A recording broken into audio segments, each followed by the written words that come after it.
Good afternoon class.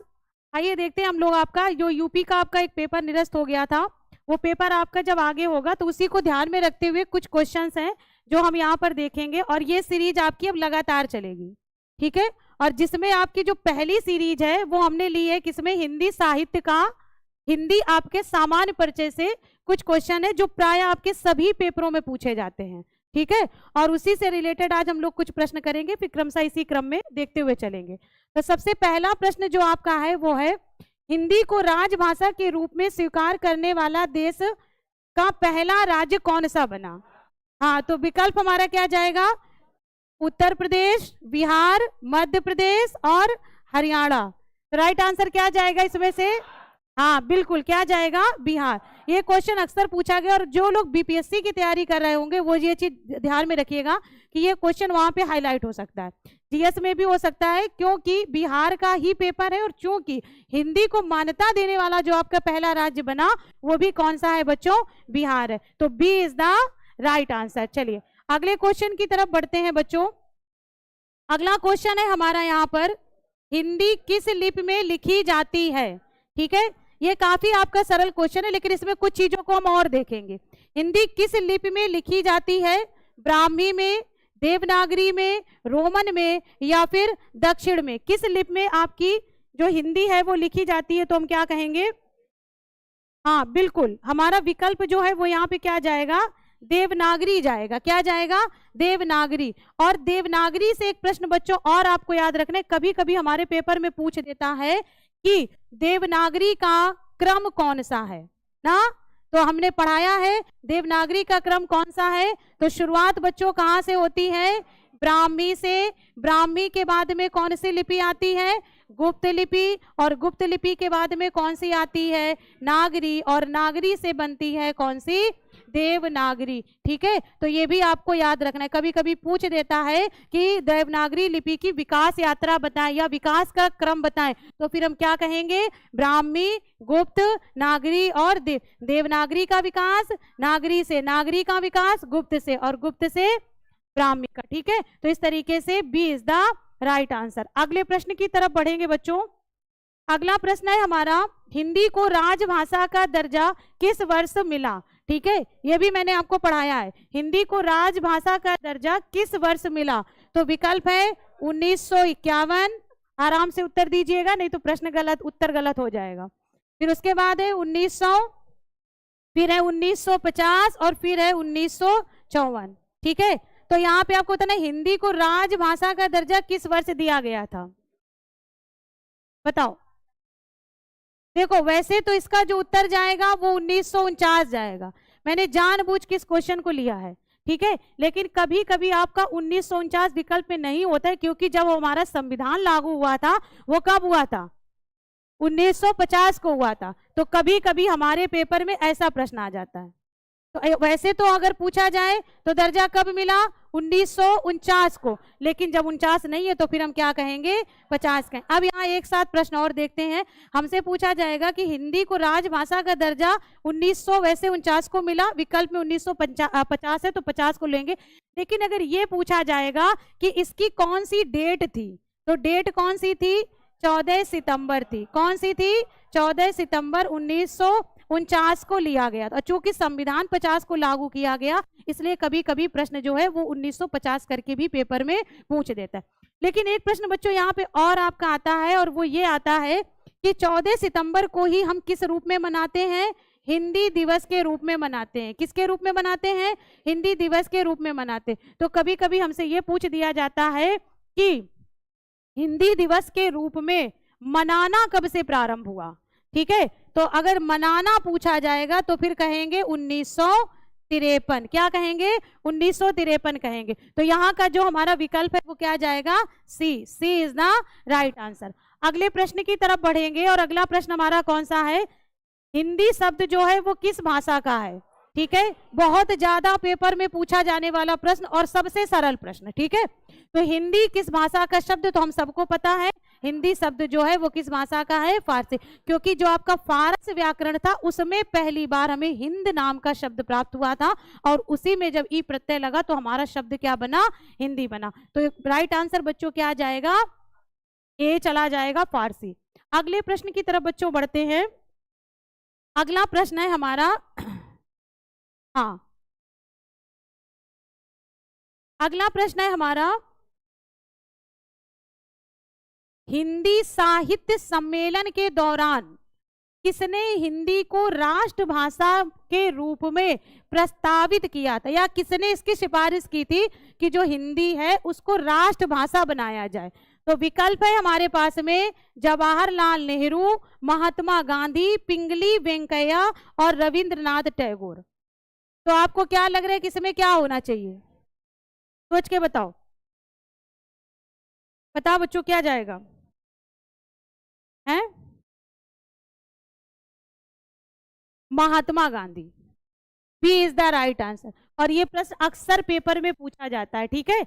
ये दो प्रश्न बनेंगे। पहला प्रश्न तो ये आपका जो पूछा गया, या फिर दूसरा प्रश्न बच्चों ये बनता है कि महात्मा गांधी ने किस सम्मेलन में हिंदी को राष्ट्रभाषा के रूप में रखने का प्रस्तावित किया था? तो फिर हम कहेंगे हिंदी साहित्य सम्मेलन के दौरान, और B is the right answer. अगले प्रश्न की तरफ बढ़ेंगे बच्चों।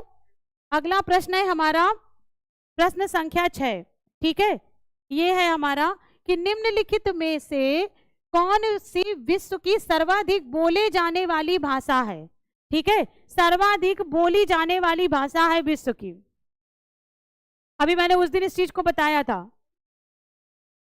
सबसे अधिक जो बोली जाती, ध्यान समझना, 1 नंबर पे अंग्रेजी, 2 नंबर पे चीनी, 3 नंबर पे हिंदी और 4 नंबर पे स्पेनिश है। तो ये क्रम याद रखना। अब हिंदी से कैसे पूछेगा कि विश्व स्तर पर हिंदी किस नंबर पर बोली जाने वाली भाषा है? तो तीसरे नंबर पे है, दूसरे नंबर पे चीनी है, बाकी चौथा आपका स्पेनिश है। तो ये नीचे से क्रम आपका ऊपर की तरफ जाएगा। तो इसके आधार पे राइट आंसर कौन सा हो जाएगा बच्चों? डी हो जाएगा, यानी अंग्रेजी जो आपका है वो विश्व की सर्वाधिक बोली जाने वाली भाषाओं में से एक है। चलिए अगले प्रश्न की तरफ बढ़ते हैं। ये भी काफी अच्छा प्रश्न है। वैश्विक मंच पर हिंदी के बाद कौन सी भाषा भारत में सबसे अधिक बोली जाने वाली भाषा? ये भी मैंने आपको उस दिन क्लियर किया हुआ था, ठीक है। बहुत अच्छे से बच्चों पढ़ाया था कि कौन सी है। Number A Bengali, number B Tamil, number C Urdu और नंबर डी जो है वो कौन सी है? तेलुगु। तो वैश्विक मंच पर हिंदी के बाद जो बोली जाएगी कौन है? बंगाली। और मैंने उस दिन इसके राज्य भी आपको बताए थे, ठीक है। अगर हिंदी के बाद सबसे ज्यादा जो राज्य, कितने राज्य थे? कितने राज्य थे आपके? लगभग 8 राज्य बताए थे मैंने बंगाली में, ठीक है। तो इसलिए ए इज द राइट आंसर। अगले प्रश्न की तरफ बच्चों बढ़ते हैं। अगला प्रश्न बताइए, ब्रज भाषा है, बताइए, पहाड़ी हिंदी, बिहारी हिंदी, पूर्वी हिंदी या फिर पश्चिमी हिंदी? तो ब्रज भाषा बच्चों किसमें आएगी? पश्चिमी हिंदी में। तो इसमें हमारा विकल्प क्या चला जाएगा? डी। और इसके अतिरिक्त कौन कौन सी आती हैं? तो इसमें बच्चों हमारी आती है पश्चिमी में खड़ी बोली, जिसको हम लोग क्या कहते हैं? कौरवी भी कहते हैं। इसके बाद बच्चों कौन सी आती है? हरियाणवी, जिसको हम लोग क्या कहते हैं? पांगरू भी कहते हैं। इसके बाद कौन सी आती है? ब्रज तो हम पढ़ ही रहे हैं। इसके बाद आती है बुंदेली, और बुंदेली के बाद में कौन सी आती है? कन्नौजी। ये हमारी सभी बोलियां हैं किसकी? पश्चिमी हिंदी के अंतर्गत, ठीक है। और अगर ये पूछा जाए कि पश्चिमी हिंदी अपभ्रंश की किस शाखा से निकली है, हाँ, तो बच्चों हमारा विकल्प क्या जाएगा? टौर सेनी से निकली है, ठीक है। तो D is the right answer. अगले प्रश्न की तरफ बढ़ते हैं। अगला प्रश्न है बच्चों हमारा, मगही किस उपभाषा की बोली है? ठीक है, मगही किस उपभाषा की बोली है? तो बताइए, पूर्वी हिंदी की, राजस्थानी की, बिहारी की या फिर पश्चिमी की? हाँ, तो ये किसकी है? बिहारी की है। अच्छा चलो फिर मगही बिहारी के अतिरिक्त और किसकी है उसका भी देख लेते हैं। मतलब मगही जो बिहारी हिंदी में मगही के अतिरिक्त और कौन कौन सी बोलियां हैं? हाँ, भोजपुरी बच्चों आती है, और कौन सी आती है? मैथिली। और ये भी आपको याद रखना एक प्रश्न और, क्या कि जो मैथिली है वो बोली भी है और हमारे संविधान में वर्णित भाषा भी है। तो हमें वो संशोधन बताइए जिसमें जो मैथिली है, ठीक है, किस संशोधन के तहत हमारे संविधान में जोड़ी गई थी? बताइए। बिल्कुल, कौन सा संविधान था? संशोधन कौन सा था? 92वां था। ठीक है, और आपका, हाँ ठीक, ये चीज, तो ये बोली तो है ही, इसके साथ साथ ये संविधान में वर्णित भाषा भी है। ठीक है, तो सी इज द राइट आंसर। अगले प्रश्न की तरफ बढ़ते हैं। अगला प्रश्न है हमारा, हिंदी खड़ी बोली किस अपभ्रंश से विकसित हुई है? ठीक है, किससे विकसित हुई? तो अभी मैंने इसको बताया था। देखो, अब यहाँ जो प्रश्न है वो आपका बोलियों से नहीं पूछा गया, ऐसे नहीं पूछ रहा है कि पूर्वी है या पश्चिमी है, ये नहीं पूछ रहा है, ये नहीं पूछ रहा है। अब सीधे आपसे पूछ रहा है, खड़ी बोली किस अपभ्रंश से विकसित हुई? मागधी से, शौरसेनी से, ब्राह्मण से, या फिर अर्ध मागधी से? तो खड़ी बोली बच्चों आती है किसमें? पश्चिमी हिंदी में ना। और पश्चिमी हिंदी किससे निकली? शौरसेनी से निकली ना। तो इसलिए राइट आंसर क्या चला जाएगा? शौरसेनी चला जाएगा। इसीलिए जब आपको बोलियां मैंने पढ़ाई थी तो अपभ्रंश से लेकर पढ़ाई थी, क्योंकि बोलियों का तो प्रश्न आप कर लेते हो, लेकिन ये वाला प्रश्न आपका छूट जाता है जब हमसे ये पूछता है लाइक शौरसेनी से है, मागधी से है, या फिर अर्ध मागधी से। तो यहाँ पे क्या चला जाएगा? हाँ, बी चला जाएगा। आगे बढ़े, चलिए आगे आते हैं बच्चों। बघेली बोली का संबंध किस उपभाषा से है? बताइए।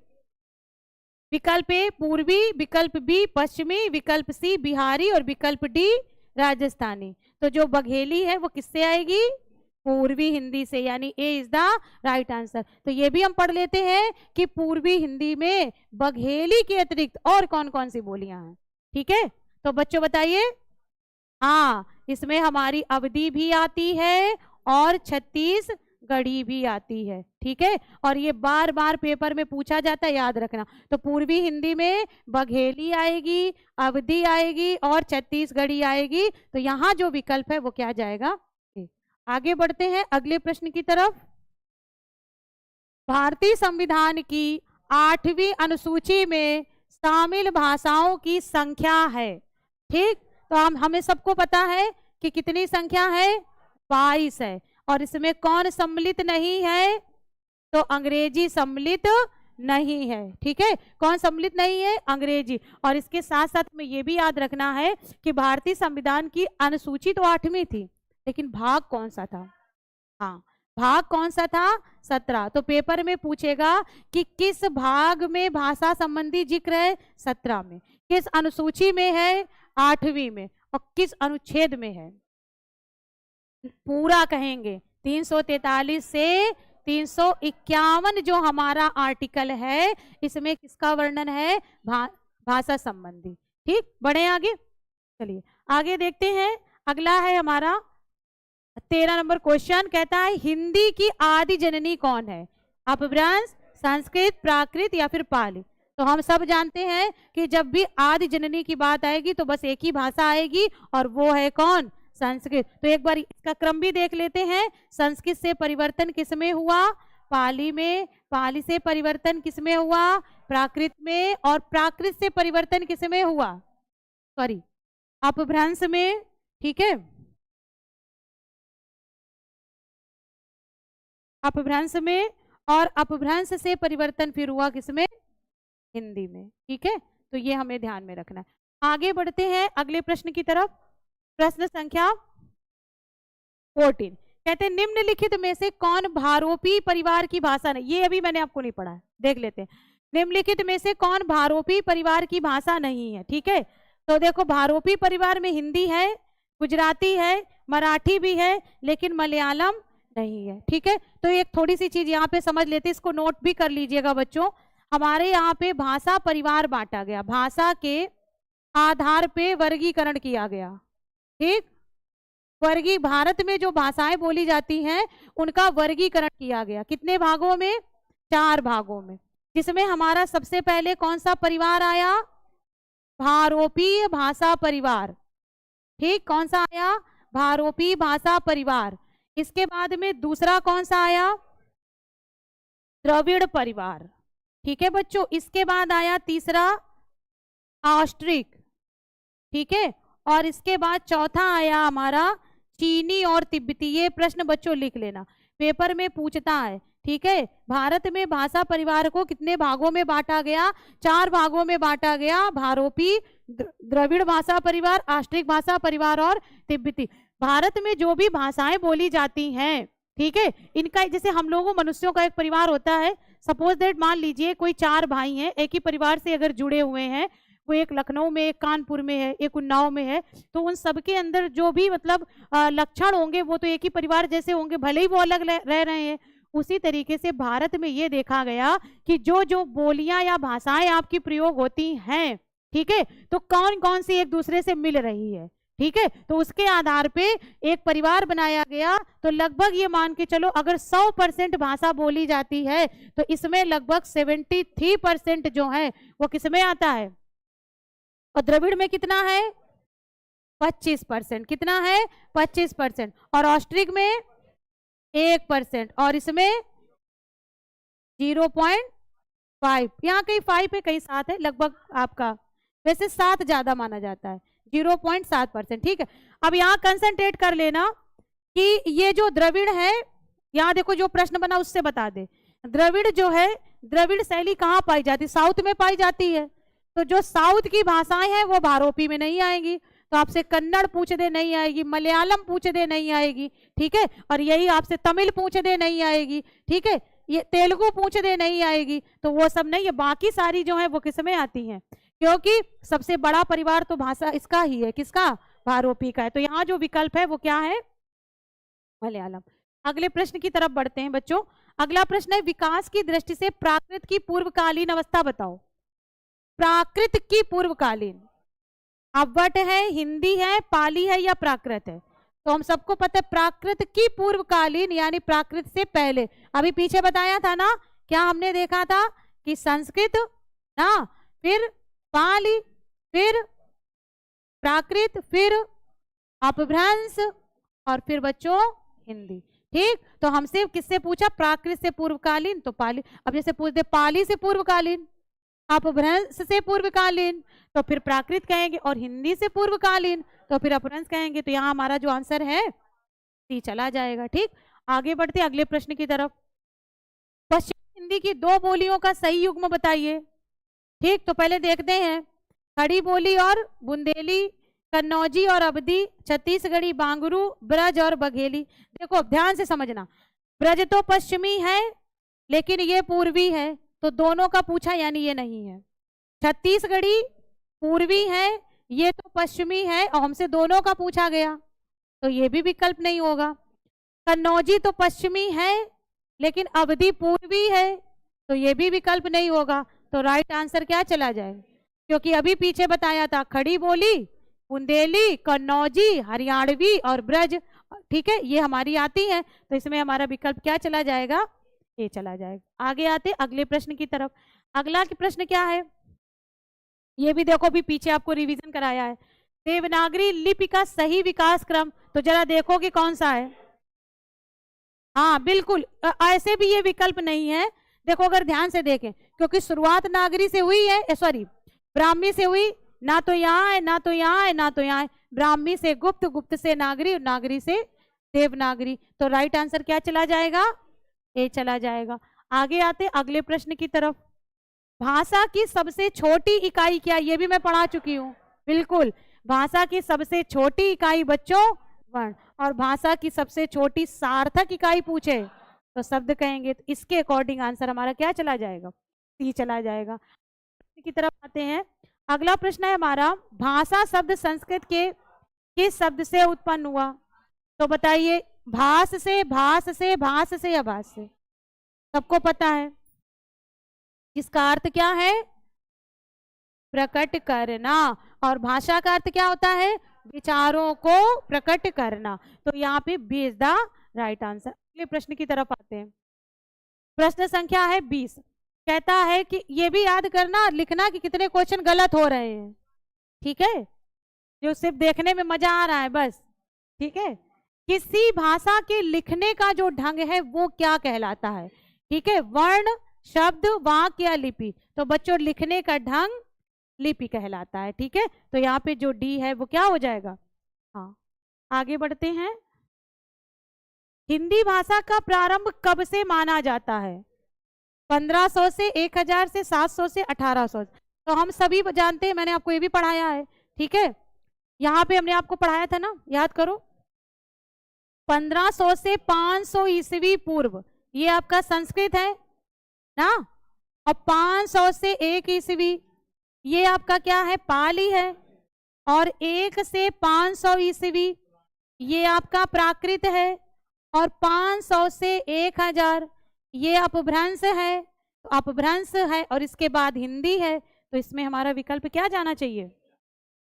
बी जाएगा, ए नहीं बी जाएगा, ठीक है, बी होगा। आगे देखते अगला प्रश्न। अगला प्रश्न है बच्चों, इनमें से कौन सी पश्चिमी हिंदी की बोली नहीं है? सोच के बताओ। देखो, बुंदेली तो है, बांगरू भी है, और ब्रज भाषा भी है। तो हमसे पूछा जो नहीं है, तो जब नहीं पूछा तो ये सब कट जाएगा, तो विकल्प आएगा, क्योंकि ये किसकी है? पूर्वी हिंदी की है। सारी बोलियां आपको रट लेनी है, सारी उपभाषाएं आपको रट लेनी है, ठीक है, क्योंकि बार बार प्रश्न इससे बनता है और प्रश्न गलत ना हो। आगे बढ़ते अगले प्रश्न की तरफ। हिंदी भारत के कितने राज्यों की राजभाषा? ये भी पढ़ाया था, चलो बताओ सोच करके, सोच के बताओ।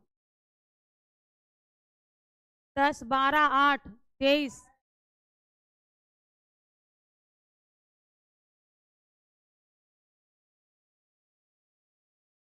कुछ भी नहीं चल रहा है कि कुछ भी बोल देंगे, पढ़ाया है इसको हमने, बताओ।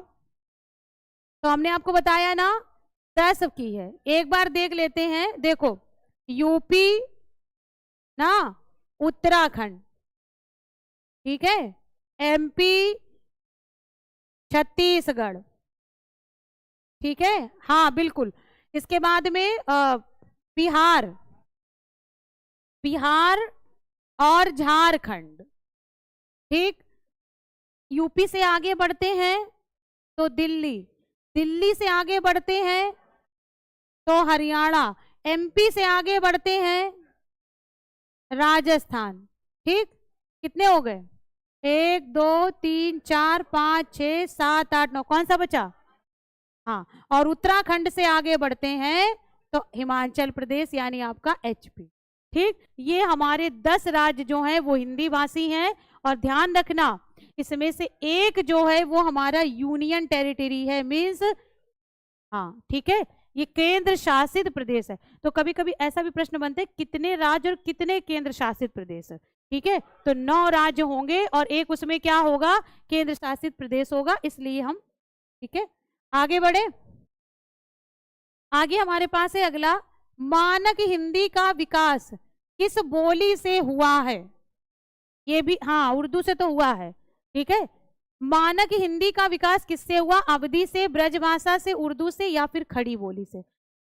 तो पहले में यहाँ ये जानना पड़ेगा कि मानक हिंदी क्या है, ठीक है। मानक हिंदी पहले एक आसान भाषा में समझिए। मानक हिंदी का मतलब सिंपल भाषा में वो होता है जो हिंदी हम लोग पढ़ते हैं, जिस हिंदी को वरीयता दी गई है, जिस हिंदी को शुद्ध हिंदी कहा गया, जो हिंदी हमारे लिखने पढ़ने में आती।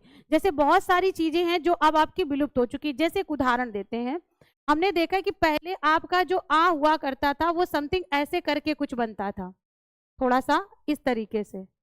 आपने अभी पुरानी किताबें जब देखोगे, मीन्स आप अगर रामायण वगैरह कुछ भी उठा करके देखोगे तो वहां पे आपको मिलेगा। तो ये जो आ है ये पहले बनता था। आपने झा देखा होगा, पहले कुछ इस तरीके से करके ऐसे बनता था, इस तरीके से करके बनता था। इसको भी आपने कभी पुराने में देखा होगा। अरे जब आप रामायण वगैरह पढ़ेंगे तो आपको आराम से मिल जाएगा, ठीक है। तो अब झा हम लोग ऐसा बनाते हैं और आ इस तरीके से बनाते हैं, ठीक। कंसंट्रेट करिएगा, इसी में आपसे मानक और अमानक, अमानक वर्ण भी पूछ दिए जाते हैं। तो इनको मान्यता दी गई तो ये मानक है, ठीक, और इनको मान्यता नहीं दी गई इसलिए अमानक है, ठीक है। और इसी को मानक हिंदी कहते हैं। जैसे कभी कभी कुछ चीजें आपके व्याकरण की दृष्टि से गलत हैं, लेकिन उनको हमने पढ़ने में मान्यता दे दी, ठीक है। जैसे यहां पर अगर हम बात करें तो हमारे पास शब्द आता है सन्निधि और हमारे पास में शब्द आता है सन्निधि। तो अगर बच्चों वर्तनी में दोनों दिए हो और कोई एक पूछेगा, मैंने बहुत बार ये चीज बताई, तो हमेशा पांचवें वर्ण वाला ही वर्ण वर्तनी की दृष्टि से सही माना जाता है। हालांकि यहाँ दो चीजें हैं, क्योंकि आपकी संधि में भी आता है, ठीक, लेकिन जो मानक हिंदी है वो इसको भी मानती है और इसको भी मानती। तो बहुत सारे शब्द ऐसे हैं जो लिखने में आपके प्रयोग में आ गए और फिर उसको मान्यता दे दी गई कि ये भी सही है और ये भी सही, ठीक। जैसे बहुत सारे उदाहरण है, जैसे आप देखिएगा, शब्द मूल रूप से रुचि होता है, ठीक है, लेकिन रुचि बोलते हैं, ठीक, तो मानक हिंदी में वरीयता दे दी गई। वैसे अगर पूछा जाए तो आपका ये सही है। तो मानक हिंदी का तात्पर्य होता है जिसको मान्यता दी गई, जिसको माना गया है, ठीक है।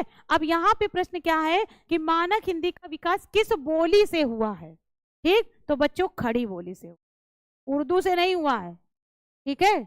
और उन्नति भी करोगे तुम अच्छे से, उर्दू से अगर कराओगे।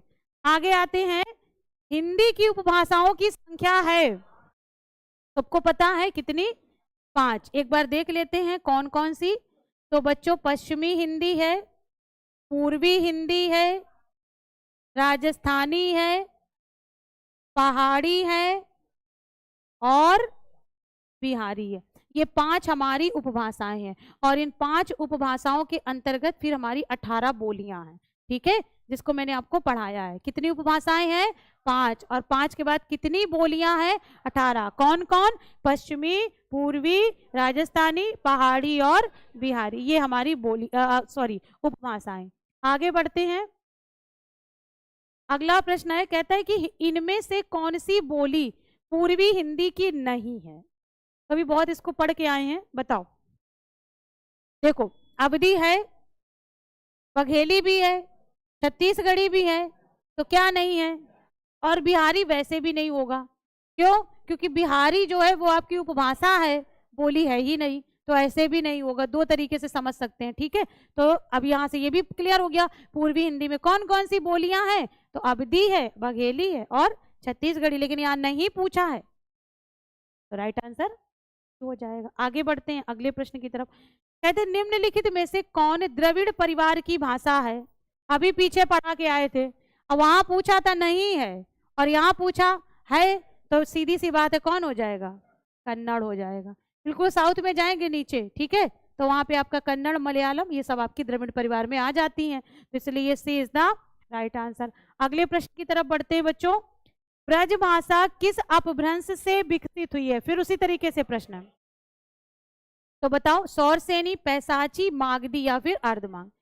तो ब्रज भाषा किससे है, पश्चिमी से, और पश्चिमी किससे है, सौरसेनी से, तो राइट आंसर क्या चला जाएगा, ए। और आपकी सौरसेनी से 3 बोलियां विकसित हैं, कौन कौन सी, पश्चिमी, राजस्थानी और बच्चों पहाड़ी। तो ध्यान में रखिएगा कि इनके अंतर्गत जो बोलियां भी आएंगी वो बोलियां भी आपकी सभी सौरसेनी से ही मानी जाएंगी, क्योंकि मूल शाखा जो है वो कौन है, सौरसेनी है, ठीक है।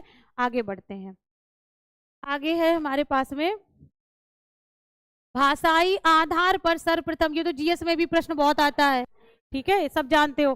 भाषाई आधार पर सर्वप्रथम किस राज्य का गठन हुआ, तो सब लोग जानते। अब 2 प्रश्न याद रखना, भाषाई आधार पर पूछा जाए तो आंध्र प्रदेश कहेंगे, लेकिन हिंदी को अपनाने वाला पहला राज्य पूछे तो बिहार कहेंगे। और इसके साथ एक और याद रखना कि संस्कृत और सिंधी किसी भी राज्य की राजभाषाएं नहीं है, इनको राजभाषा का दर्जा नहीं दिया गया है, ठीक है, ये याद रखिएगा।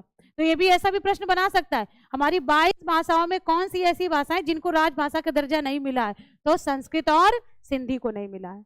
आगे बढ़ते हैं, फिर आगे हमारे पास में है भारत में सर्वाधिक बोली जाने वाली भाषा कौन सी है, तो सबको पता है कौन सी है, दी है, इसीलिए तो इसको किसका दर्जा दिया गया है, राजभाषा का दर्जा दिया। किस अनुच्छेद में, 343। अगर सब क्लॉज पूछेगा तो क्या कहेंगे, सब क्लॉज पूछेगा तो क्या कहेंगे, 1 कहेंगे, ठीक है, 1 कहेंगे।